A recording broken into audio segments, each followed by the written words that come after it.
May mga pagkakataon sa buhay na nararamdaman ng kaluluwa ang bigat na hindi nakikita ng sinuman. Isang sakit na nakatago sa likod ng mga ngiti, isang katahimikan na masakit, isang kakaibang pakiramdam na may isang bagay na mas malaki ang nangyayari sa likod ng iyong mga mata kaysa sa nakikita ng iyong mga mata.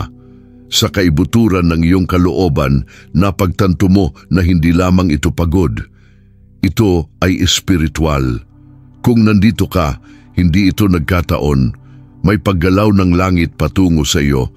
May isang bagay na tumatawag sa iyong espiritu sa pangalan na nagising sa mga lugar ng iyong buhay na natutulog.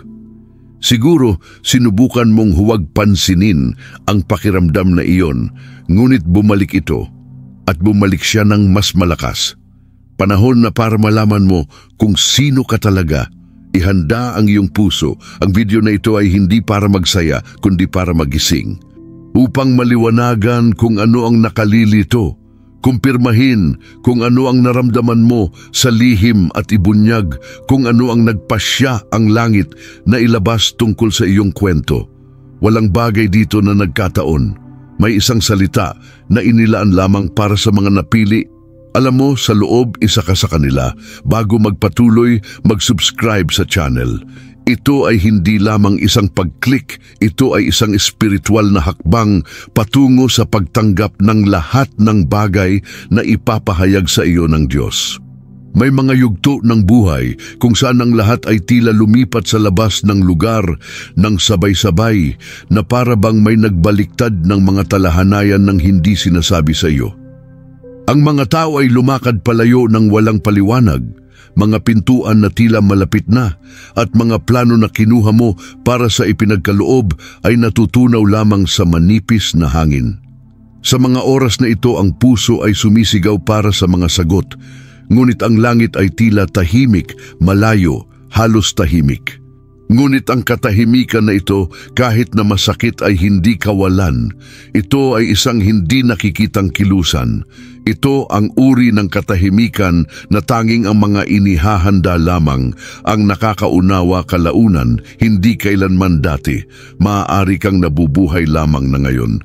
Isang pakiramdam na nawalan siya ng kontrol, na naglalakad siya sa dilim, walang sanggunian, walang malinaw na direksyon. Pakiramdam niya ay may isang bagay na nabunot, na inilipat ng walang pahintulot. At sa pagsisikap niyang maunawaan, ang katahimikan ng Diyos ay tila walang kabuluhan. Ngunit bigyang pansin, kung ano ang tila walang laman ay talagang binuksan ang espasyo. Nililinis ang teritoryo, maging handa para sa isang bagay na hindi nababagay sa lumang istruktura ng iyong buhay.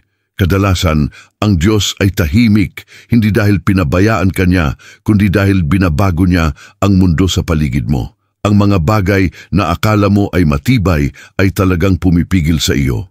Ang mga taong hinawakan mo ng may pagmamahal ay naantala ang napagpasyahan niyang pabilisin. Ang kanyang katahimikan ay hindi parusa, ito ay proteksyon. At sa katahimikan na ito, sinisimulan niyang palitan ang lahat ng bagay na hindi nakahanay sa layunin, kahit na hindi mo pa nauunawaan kung bakit. At habang iniisip mo na ang lahat ay bumabagsak, ang langit ay gumagawa ng eksaktong kabaligtaran, gusali. Muling pag-oorganisa, pag-aayos. Lahat ng bagay na lumabas sa aksis ay lumabas upang lumitaw ang tunay na aksis. Lahat ng bagay na nasira para magkasya ang bago. At sa prosesong ito, bumubulong siya sa iyo sa isang tahimik, ngunit malalim na paraan. Narito pa rin ako, inihahanda ko lang kayo. At kapag naghahanda ang Diyos, walang nananatiling pareho at walang mananatiling maliit. Walang anumang bagay na dumarating sa iyo sa espiritual na paraan ay hindi sinasadya. May mga pagkakataon na ang langit ay nagmamarka ng mga tahimik na tagpuan na nakahanay bago ka ipinanganak, at ito ay isa sa mga oras na iyon. Ito ay tulad ng kung ang isang bagay ay na-activate sa loob mo ng walang lohikal na paliwanag, isang malalim, halos ninuno pagkilala na gumagawa sa iyo, mapagtanto na ang mensaheng ito ay hindi nahulog sa iyong kamay nang hindi sinasadya. Ang iyong espiritu ay nararamdaman bago pa man maunawaan ng isipan. At kapag naramdaman mo ito, alam mo, ito ay para sa akin. May mga salita na hindi lamang dumadaan sa tainga, kundi sa kaluluwa. Ginigising nila ang mga espiritual na alaala, mga alaala na hindi mo pa nabuhay dito, ngunit nakaukit sa iyong espiritu mula sa kawalang hanggan. Iyon ang dahilan kung bakit nararamdaman mo ang higpit na ito sa iyong dibdib, ang malinaw na pakiramdam na ang Diyos ay nakikipag-usap sa iyo ngayon. Ang langit ay may eksaktong sandali upang ibunyag ang mga bagay-bagay. At kapag dumating ang oras, walang makakapigil sa katotohanan na makarating sa iyo. Hindi mga tao, hindi mga pangyayari, hindi espiritual na pag-atake. Ang video na ito ay hindi natagpuan ka dahil sa pag-usisa. Natagpuan ka nito ng walang layunin. Ito ay isang panawagan, isang tahimik na panawagan mula sa itaas, isang sagot na hinihingi mo sa panalangin nang hindi alam kung paano ito maihahatid. At kapag naririnig mo ang mga salitang ito, ang iyong kaluluwa ay tumutugon na parang sa wakas ay naririnig mo ang isang pangalan na palaging sa iyo. Ang tawag ay malalim, personal, tiyak. Hindi ito para sa lahat. Ito ay para sa mga taong nakakakilala sa tinig na laging gumagabay sa iyong landas, kahit na sa mga araw na akala mo ay nag-iisa ka. At kapag natanggap mo ang paghahayag na iyon, may isang bagay na nagsisimulang mag-adjust sa loob mo. Isang panloob na pagkakahanay, isang iba't ibang vibe, tulad ng isang tao na sa wakas ay makakakuha sa tamang landas pagkatapos ng maraming taon ng pagsisikap na maunawaan ang kanilang lugar sa mundo. Hindi dito nagtatapos ang pagpupulong na ito. Simula pa lang ito ng isang bagay na mas malaki. Kapag tumatawag ang langit, hindi siya tumatawag upang mag-thrill, tumatawag siya upang magbago. At ikaw ay nasa eksaktong sandali ng espiritual na punto ng pagbabago na hinahanap mo nang hindi namamalayan ito. Mula sa isang maagang edad, dinadala mo ang kakaibang pakiramdam na ito ng pagiging out of place. Hindi mahalaga kung nasaan ka sa trabaho, sa pamilya, sa mga kaibigan, palaging may isang bagay sa loob mo na hindi lubos na magkasya.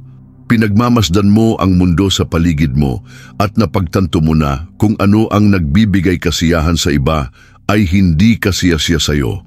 Na kung ano ang normal para sa marami ay hindi kailanman nagkaroon ng kahulugan sa kanilang puso. Matagal mo nang inisip na may kapintasan yun, ngunit hindi ito isang foul, ito ay isang tatak, ito ay isang palatandaan. Ang pakiramdam na ito ng hindi pag-aari ay hindi nagmula sa trauma o pagtanggi ng tao, ngunit mula sa isang mas mataas na espiritual na background. Hindi ka hinubog ng mundo, ikaw ay hinubog ng langit. Iyon ang dahilan kung bakit hindi ka lubos na umangkop sa mga lohika dito. Mayroong isang espiritual na DNA sa loob mo, isang tahimik na code na nagtatakda sa iyo kahit na sinusubukan mong makihalubilo. Hindi ka ipinanganak upang maging pantay-pantay. Ipinanganak ka na may dalang isang bagay na hindi kayang ipaliwanag ng mundo. Marami ang tumingin sa iyo at sinabing ikaw ay masyadong sensitibo, masyadong naiiba, masyadong kakaiba. Ngunit ang tinatawag nilang pagmamalabis ay ang kanyang mas mataas na espiritual na sensitibo. Ito ay ang kanyang banal na antena na kumukuha ng kung ano ang hindi namamalayan ng mga ordinaryong tao. At habang tinawag ka nila, nakita ka ng langit bilang isang taong pinaghiwalay, minarkahan, binabantayan para sa isang layunin na natutulog pa rin. Ngunit hindi kailanman nakalimutan. Hindi ka naiintindihan ng mundo dahil hindi ito ang mundo na nag-project sa iyo. At ngayon, ang espiritual na DNA na iyon ay nagising. Iyon ang dahilan kung bakit nararamdaman mo ang mga bagay na hindi mo maipaliwanag. Napapansin ang mga paggalaw bago mangyari ang mga ito at nagdadala ng isang intuisyon na tila nagmumula sa ibang lugar. Hindi ito imahinasyon, ito ay pagkakakilanlan. Ito ay ang pagpindot ng espiritu na muling nagpapagana sa kung ano ang palaging sa iyo. At kapag nagising ang pamana na ito, wala nang iba pang pumipigil sa iyo na nakatali sa kung ano ang hindi mo pag-aari. Dahil ang tawag na nagmumula sa langit ay laging nagsasalita ng mas malakas kaysa sa anumang pag-aari sa lupa. Mayroong isang uri ng kahungkagan na hindi isang kakulangan, ito ay isang babala. Napansin mo ba? Ang kakulangan sa ginhawa sa dibdib, ang pakiramdam na ang isang bagay ay wala sa lugar, kahit na ang lahat ay tila normal sa labas. Para bang ang espiritu ay nagsisimulang hudyat na may natapos na, kahit na ang isip ay nagsisikap pa rin kumapit. Ang kakulangan sa ginhawa na ito ay isa sa mga unang palatandaan na ang Diyos ay gumagalaw ng mga piraso sa di nakikita, na nagtatakda ng entablado para sa isang pagbabago na hindi mo pa nauunawaan. Ito ang simula ng espiritual na paglilinis. Sa mga nagdaang panahon, maaaring naramdaman mo ang mga pagkalugi na walang katuturan, ang mga taong umaalis ng walang paliwanag, mga plano na tila tiyak na gumuho lamang, mga landas na dating malinaw ngayon ay nagiging malabo. Nagbibigay ito ng pakiramdam ng pagkabigo, ngunit hindi. Ito ay pruning. Ito ay ang pag-aalis ng langit mula sa iyong buhay, kung ano ang hindi makapagpapatibay sa kanyang napagpasyahan na itayo. Ang Diyos ay hindi kailanman nag-aalis sa isang kapritsyo. Siya ay nag-aalis sa isang kapritsyo kahit na masakit. Ang paglilinis na ito ay hindi madali. Kadalasan, sinasamahan ito ng katahimikan, mahabang gabi, luha na hindi nakikita ng sinuman. Ngunit sa ilang ipinahayag ng Diyos kung sino ang tunay na kasama mo at kung sino ang kumukuha lamang ng espasyo. Mabigat ang ilang koneksyon. Ang ilang mga proyekto ay naantala. Ang ilang mga presensya ay mga saradong pinto na nakabalat kayo bilang pagsasama. At nang magpasya ang Diyos na linisin ng lupa, pinutol niya sa usbong kung ano ang nag-uugnay sa iyo sa matandang lalaki. At habang nagdadalamhati ka sa kung ano ang nawala sa iyo, ipinagdiriwang ng langit kung ano ang malapit mo nang tanggapin. Dahil ang lahat ng kakulangan sa ginhawa na pinahihintulutan ng Diyos ay paghahanda para sa isang bagay na mas dakila. Ang bawat kahungkagan na idinudulot niya ay binubuksan ng espasyo para sa bago. Wala sa mga ito ang random. Wala sa mga ito ang pagtanggi. Ito ay pagkakahanay. Ito ay banal na pagsasaayos. At nang matapos ang yugtong ito, sa wakas ay napagtanto ng puso, hindi ako natalo. Ako ay protektado para sa kung ano ang mangyayari pagkatapos. Sa buong buhay mo, maraming tao ang nagtangkang pababain ka. Sinubukan nilang lagyan ka ng label, ihambing ka, iundo ka sa mga salitang mas nasaktan ka kaysa sa inamin mo. May mga pagkakataon na pinaniwala ka na mas mababa ang halaga mo kaysa sa tunay mong pagkatao at dinala mo iyon sa iyong dibdib na parang totoo. Ngunit ang hindi mo alam ay habang sinusubukan ng mundo na burahin ang iyong pangalan, iningatan ito ng langit. Walang kahihiyan ang hindi napapansin sa harap ng Diyos. May mga pag-atake na hindi dumating sa pamamagitan ng pagkakataon. Dumating sila sa pamamagitan ng pagkakakilanlan. Napansin ng mga tao sa iyo ang isang ningning na kahit hindi mo pa naiintindihan, isang tahimik na puwersa na bumabagabag sa iyo. At dahil hindi nila naiintindihan, sinubukan nilang saktan ka, lituhin ka, ninakaw ang iyong kakanyahan. Ngunit ang espiritual na pagkakakilanlan ay hindi nabubura sa pamamagitan ng mga salita ng tao. Kung ano ang minarkahan ng Diyos, walang sinuman ang nagwawalang bisa. Ang iyong kaluluwa ay may selyo mula sa simula at sa gayon palagi kang nababagabag sa mga kapaligiran kung saan ang katotohanan ay hindi tinatanggap. Sa totoo lang, marami sa mga sugat na dinadala mo ay hindi sanhi ng kahinaan kundi ng layunin. Inatake ka dahil nagdadala ka ng isang bagay na hindi kayang hawakan ng mundo, ang espiritual na pagiging tunay.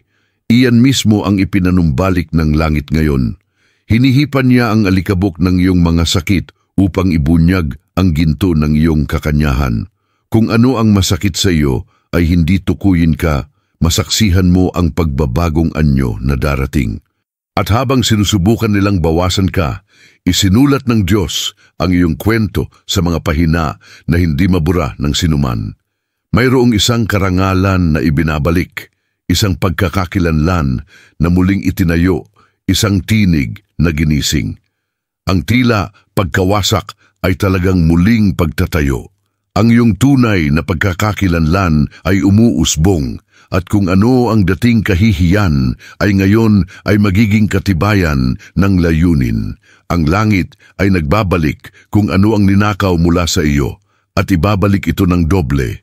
May mga bagay tungkol sa iyo na hindi alam ng lupa, ngunit palaging nalalaman ng langit.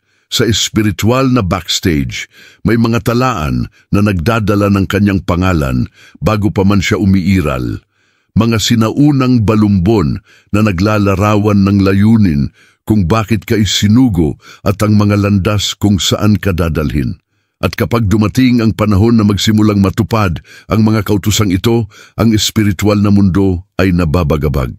Walang nangyari kamakailan ay random, ito ay isang reaksyon sa mga talaang ito na binuksan. Ang mga kamakailang pag-atake ay hindi nagkataon. Kapag ang isang makalangit na kautusan ay malapit ng maisaaktibo, napapansin ito ng kadiliman sa harap mo. Kaya naman, ang mga araw, pagkalito, bigla ang pagkapagod, huwad na kaibigan, sabotahe at mga sitwasyon na tila humihila sa iyo pabalik sa isang bersyon na hindi mo na pag-aari. Hindi ka pinarusahan, ikaw ay pinag-aawayan.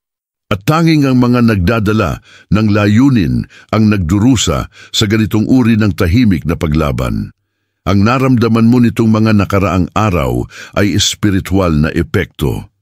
Isang digmaan na nakipaglaban sa hindi nakikita habang sinusubukan mong maunawaan sa likas na katangian. Ngunit kasabay ng pag-atake ay tumaas, gumagalaw din ang langit. Ang mga anghel ay ipinadala, ang proteksyon ay naitatag, at kung ano ang dapat na magpabagsak sa iyo ay nakumpirma lamang kung gaano kakalapit sa isang bagay na malaki. Ang pagtindi na ito ay hindi nakikita ng lahat. Lumilitaw ito sa mga taong malapit ng itaguyod sa espiritual. Ngayon, ipinahayag ng Diyos ang kautusan. Ipinapakita nito ang inilaan kung ano ang nakaimbak. Ang oras ng pagtatago ay nagtatapos na at isang bagong yugto ang inihayag sa kalangitan sa ibabaw mo. May isang pagbati na darating, isang pag-activate na paparating, isang kilusan na ihanay ang lahat ng tila maluwag. Kung ano ang sinubukan ng mga pag-atake na itigil ay eksakto kung ano ang pinatutunayan ng Diyos. Kung ano ang nasaktan sa iyo ay ang parehong ibubunyag sa iyo. Hindi mo sinimulan ang iyong espiritual na paglalakad mula sa simula. Bago kayo, may mga taong nanalangin, umiyak, nakipaglaban at nanindigan para sa liwanag na darating sa inyong henerasyon. Marami sa mga panalangin ito ay binigkas ng mga kamay na hindi mo kailaman kilala, ngunit hinawakan ang iyong buhay sa hindi nakikitang paraan. Mayroong isang espiritual na angkan na konektado sa iyo, isang sinaunang pamana na iningatan ng Diyos sa paglipas ng panahon. At ngayon, ang pamana na iyon ay nagising sa loob ng iyong espiritu. May mga espiritual na damit na hindi pinipili, tinatanggap ang mga ito. At ang balabal na iyon ay nagsimulang mag-adjust sa iyo kamakailan, kahit na hindi mo pa ito nalalaman. Nararamdaman mo ito kapag mayroon kang biglaang pag-unawa, kapag nadarama mo ang panganib, kapag naging emosyonal ka tungkol sa mga bagay na hindi pinansin ng iba. Ito ang echo ng angkan na dinadala mo. Ito ang panawagan na tumawid sa mga henerasyon na naghihintay para sa tamang sandali upang maisaaktibo sa iyo. Marami sa mga salungatan na naranasan mo ay hindi lamang sa iyo. Ang mga ito ay mga lumang labanan, mga siklo na sinubukan upang pigilan ang mantle na ito mula sa pag-abot sa huling patutunguhan nito. Ngunit walang makakapigil sa nakasulat na, ni pagtanggi, ni trauma o pagkaantala. Laging tinitiyak ng Diyos na mapanatili ang kanyang angkan kahit na ang kasaysayan ng kanyang pamilya ay tila ganap na nasira. Ang tila kabiguan ay talagang lumang proteksyon. Ngayon, nagsisimula kang maramdaman ng bigat at karangalan ng pagdadala ng isang bagay na mas malaki kaysa sa iyong sariling buhay. Ang balabal na ito ay hindi para sa pagmamalaki, ito ay para sa misyon. Ito ay espiritual na autoridad. Ito ay sensitibo. Ito ay pamana. Sabi nga ng Diyos, dumating na ang panahon mo. At kapag ang balabal na iyon ay nag-aayos, ang lahat ay nagbabago sa loob at paligid mo. Dahil hindi lang ikaw ang naglalakad, ito ay isang buong espiritual na kwento na naglalakad kasama mo. Kapag nagsimulang magising ang espiritu, wala nang nananatiling pangkaraniwan. Ang mga maliliit na detalye ng araw ay nagsisimula sa pagdadala ng mga kahulugan na hindi mo nakita dati. Goosebumps na nagmumula sa wala, maliwanag na mga panaginip na tila mas totoo kaysa sa katotohanan mismo, paulit-ulit na mga numero na lumilitaw sa mga tiyak na oras. Ang lahat ng ito ay sinusubukan ng langit na makuha ang iyong pansin. Para bang ang Diyos ay nagtahi ng mga palatandaan sa pang-araw-araw na buhay upang sabihin sa iyo, "Ako ang gumagabay sa iyo." Ang mga synchronicity na ito ay hindi nangyayari para sa lahat. Nangyayari ito para sa mga taong nakahanay. Para sa mga nagsimulang magising ng isang espiritual na pagiging sensitibo na natutulog. Biglang lumitaw ang mga talata sa eksaktong sandali na kailangan mo ang mga ito. Ang mga tao ay may mga sagot sa mga katanungan na hindi mo man lang nasabi. Ang mga iniiwasan na sitwasyon ay nagpapalaya sa iyo mula sa mga panganib na hindi mo man lang alam na nakatago sa paligid mo. Wala sa mga ito ay nagkataon, ito ay direksyon. Ang espiritual na paggising ay tahimik, ngunit ito ay matindi.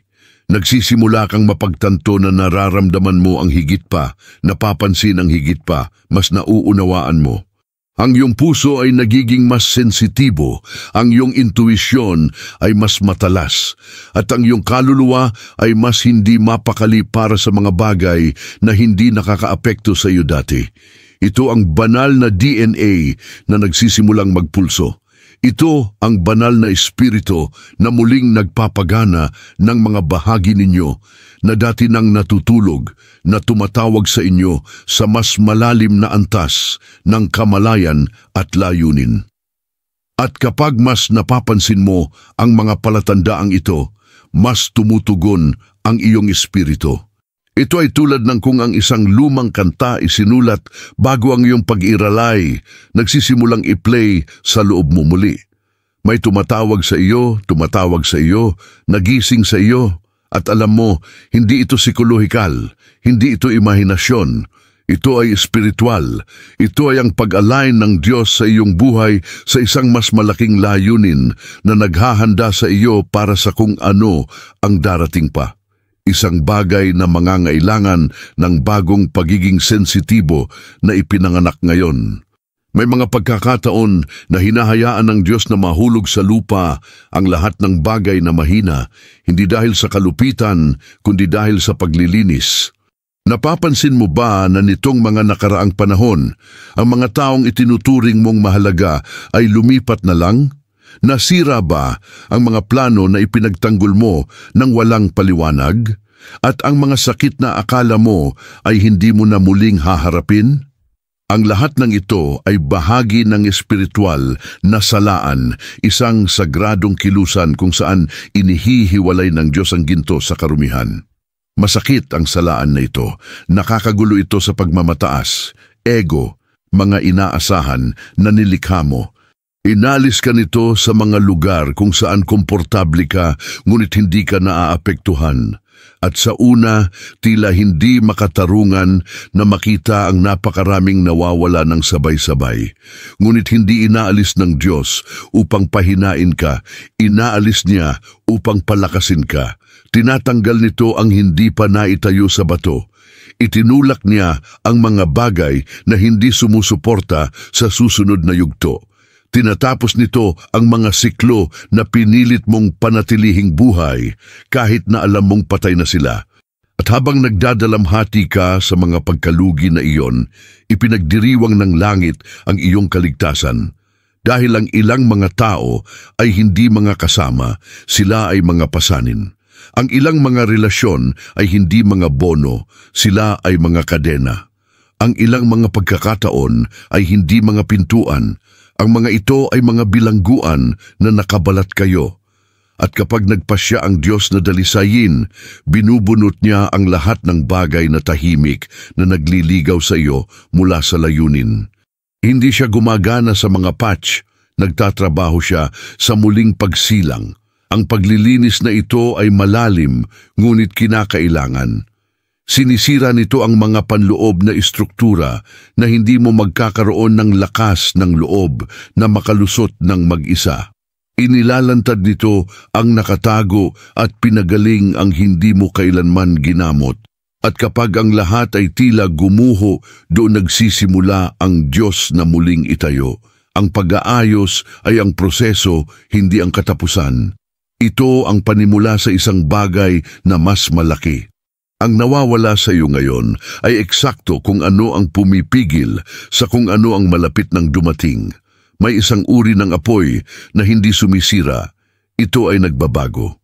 Isang apoy na pinahihintulutan ng Diyos na sunugin ang lahat ng bagay na hindi na bahagi ng iyong pagkatao. Ito ay matindi, hindi komportable, kung minsan ay nakakatakot. Ngunit ito ay kinakailangan dahil may mga puwersa, trauma, at pattern na lumalabas lamang kapag dumaan sila sa init ng pagbabago. At sa gitna ng apoy na ito, hinuhubog ng Diyos ang mandirigma na lagi mong nasa loob, kahit na hindi mo pa ito nalalaman. Ang mga sakit na naranasan mo ay hindi mga parusa, ang mga ito ay mga kasangkapan. Bawat luha na ibinuhos mo, bawat gabi na tahimik kang nakikipaglaban, bawat panloob na labanan na tila imposible, ang lahat ng ito ay pagsasanay, hindi upang patigasin ka, ngunit upang matanda ka. Hindi ka dinala ng Diyos sa apoy upang durugin ka, kinuha ka niya upang palakasin ka. Kahit na malungkot siya, sa katunayan personal na paghahanda ito. Ang kalungkutan sa pagkakataong ito ay hindi nawawala ng pag-asa. Ito ay isang hurno, ito ay ang sagradong espasyo kung saan ang Diyos ay gumagana sa iyo na malayo sa mga mata, malayo sa mga opinyon, malayo sa mga panghihimasok. Doon niya nabuo ang kanyang paglaban, inihanay ang kanyang pangunawa, pinalalim ang kanyang espiritual na sensitibo. Inilantad ng apoy ang kanyang mga kahinaan, ngunit ipinakita rin nito ang kanyang katapangan.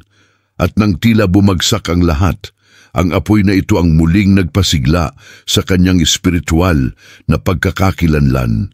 Ngayon ay napagtanto mo na walang nawalan ng kabuluhan, na ang bawat sakit ay nagpalakas sa iyo, ang bawat pagkahulog ay nagparamdam sa iyo ng higit na kamalayan, ang bawat disyerto ay nagpahanda sa iyo, ang kalayo waray magin, opinyon hito haimo.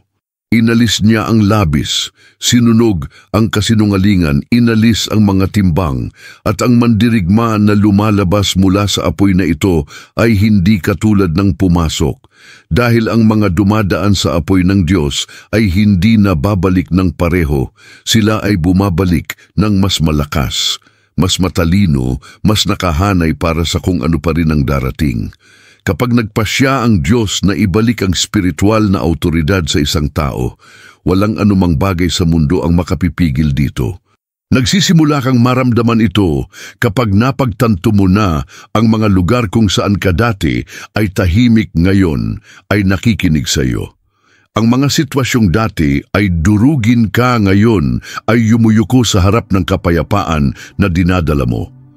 Ang presensya nito ay tumigil sa pagiging karaniwan at nagiging nakakabahala sa lahat ng bagay na hindi nagmumula sa liwanag. Hindi ito kayabangan. Ito ay naibalik na autoridad. Ang langit ang nagpapatunay kung sino ka. Tahimik na dumating ang pagpapanumbalik. Hindi ito lumitaw sa palakpakan o pagkilala ng tao, kundi sa maliliit na panloob na tagumpay na ikaw lamang at ang Diyos ang nakakaalam. Ang kapayapaan na lumalaban sa kaguluhan. Ang katapangan na iyon ay nagmumula sa wala. Ang lakas na iyon na dumarating kapag inaasahan ng lahat na bumagsak ka. Ito ang espiritual na autoridad na bumabalik sa inyong mga kamay.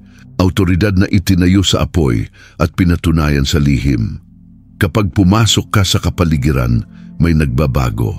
Napapansin ng mga tao kahit na hindi nila naiintindihan. Ang ilan ay lumapit sa paghahanap ng liwanag, ang iba ay lumayo dahil hindi nila kayang tiisin ang katotohanang dinadala mo. Ang mga salitang lumalabas sa iyong bibig ay hindi na lamang payo at nagiging mga kautusan. Ang kanilang presensya ay tumutuligsa sa mga kasinungalingan, inilalantad ang mga kasinungalingan at nagpapagana ng mga tadhana. Hindi dahil sinusubukan mo, kundi dahil dinadala mo ang bigat ng langit sa iyo. Ang iyong pinagdusahan ng tahimik ay nagiging malinaw na autoridad na ngayon. Lahat ng bagay na nagpapahiya sa iyo ay nagiging isang hakbang. Lahat ng bagay na nagtangkang sirain ka ay nagiging patotoo. At unti-unti, napagtanto mo, hindi ka bumalik sa panimulang punto, bumalik ka sa mas mataas.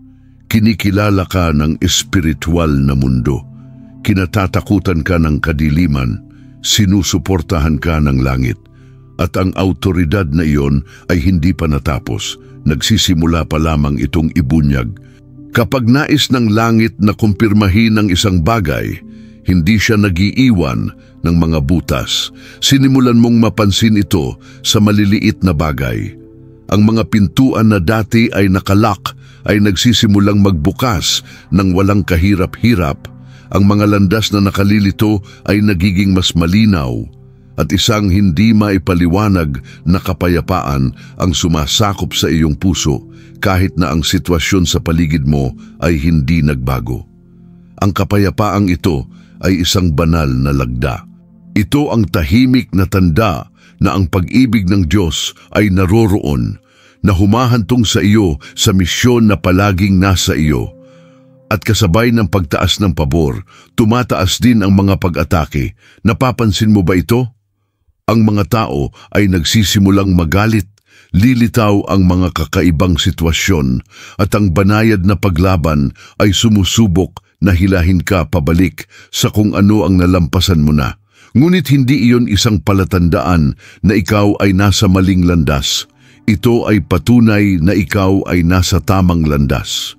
Ang kadiliman ay gumagalaw lamang kapag ang isang pinili ay itinaas, at ang mas mahaba ang misyon, mas malaki ang pagtatangka sa pagkagambala.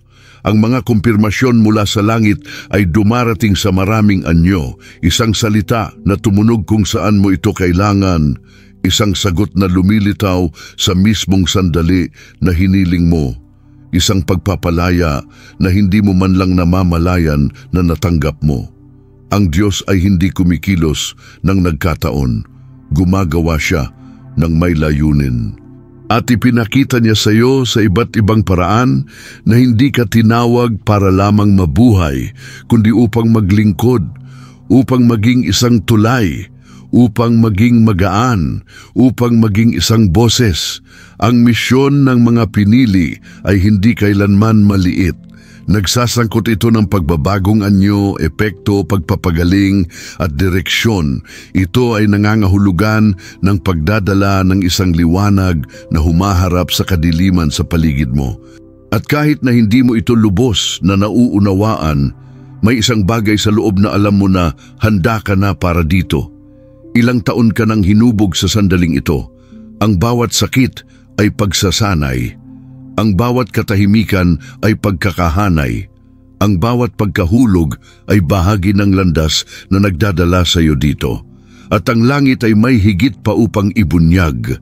Dumarating ang panahon sa espiritual na paglalakbay na ang Diyos ay hindi lamang bumubulong, nagpapatawag siya. At ang tawag na ito ay hindi sinamahan ng ingay, kundi ng kalinawan. Nararamdaman mo ito sa iyong dibdib, sa iyong isipan, sa iyong espiritu. Parang lahat ng bagay sa paligid mo ay nagtutulak sa iyo patungo sa isang patutunguhan na hindi mo na kayang ipagpaliban. Para bang ang langit ay naghihintay lamang ng isang salita mula sa iyo upang palayain ang isang bagong yugto. Simple lang ang salitang ito. Oo. Ang tawag ay nasa harap mo. Wala namang naranasan mo na nawala. Bawat pagkawala, bawat katahimikan, bawat mahabang gabi ay may tungkulin. Lahat ng bagay ay nakahanay ng eksakto upang ihanda ka para sa sandaling ito ng desisyon. Hindi papayagan ng Diyos ang gayong labis na pakikibaka kung walang dakilang misyon sa kabilang panig. At sa loob mo may nakakaalam na niyan, may nagising na kapag naririnig mo ang tungkol sa layunin, may nag-ilaw kapag may nagsasalita tungkol sa mga tawag. Ito ay hindi nagkataon. Ito ay pagkakakilanlan na naaalala ang sarili nito. Ngunit ngayon ang proseso ay nagbabago. Hindi na ito paghahanda lamang at nagiging posisyon. Tinatawagan ka ng langit na may kamalayan na tanggapin kung sino ka, upang maglakad hindi na bilang isang tao na nararamdaman ang isang bagay, ngunit bilang isang taong nauunawaan kung ano ang kanyang dala. Ito ang punto kung saan sasagutin ng napili. Ang punto kung saan ang liwanag na palaging nasa loob ay sa wakas ay nagpapakita. At ang tanong na natitira ay, handa ka na bang tanggapin ang nakumpirma na ng Diyos? Tapos na ang panawagan. Handa na ang balabal. Ang layunin ay nasa harap mo. Hindi ito tungkol sa pagiging perpekto. Ito ay tungkol sa kahandaan. Hindi ito tungkol sa lakas. Ito ay tungkol sa pagsuko.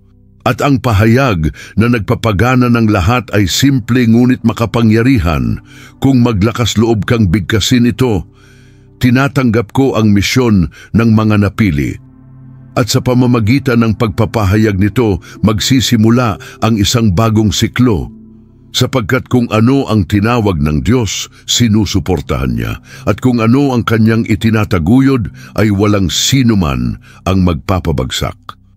Kung nakarating ka na sa ganitong kalayo, hindi lamang ito dahil sa pag-usisa, ito ay dahil nakilala ng iyong espiritu ang isang bagay na hindi pa maipaliwanag ng iyong mga salita.